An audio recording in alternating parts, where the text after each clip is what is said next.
አዲስ አበባ ውስጥ ለብቻ የምኖርበት ቤት ተከራየሁ።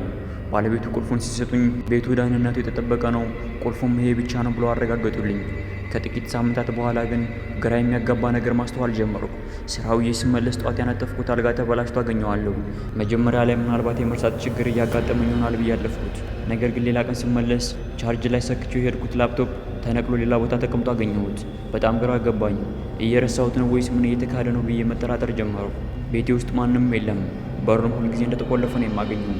አንድ ቀን ነገሩን ለማረጋገጥ አንድ ዘዴ ዘየድኩ። ወደ ስራ ስወጣ ከበሩ በስተጀርባ ማንም ሊያየው የማይችል ትንሽ ክር ከበሩና ከግድግዳው ጋር አሰርኩ። ማንም በሩን ከከፈተው ያ ክር ይበጠሳል።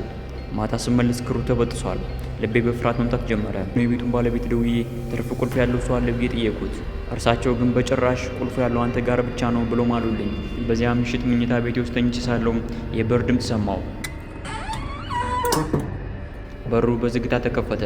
ከዛም ከሳሎን በኩል የሚመጣ የእግር ኮቴ ሲሰማ ጀመር። በጣም ስለፈራው ድምፄን አጥፍቼ ተኛው።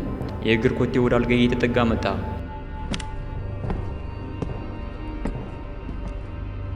መብራቱን በድንገት አበራሁት። የቆመው ሰው የቤቱ ባለቤት ወይም ሌባ አልነበረም፣ የህንፃው ዘበኛ ነበር። በእጁ የኔን ቤት ቁልፍ ይዟል። ምን እየሰራህ ነው ብዬ ጮኽኩበት። ዘበኛው ግን አልደነገጠም። እንዲህ ሲል መለሰልኝ፣ አይዞህ ምንም አልሰርቅም። እኔ እኮ አንተ ከመምጣትህ በፊት በዚህ ቤት ውስጥ ለ3 ዓመታት የኖርኩ ተከራይ ነበርኩ። የቤቱ ባለቤት ውጣ ሲሉኝ አልወጣሁም። ትርፍ ቁልፍ አስቀርጬ እዚሁ ቤት ውስጥ ነው የምኖረው። አንተ ስትመጣ እወጣለሁ፣ ስትወጣ እገባለሁ።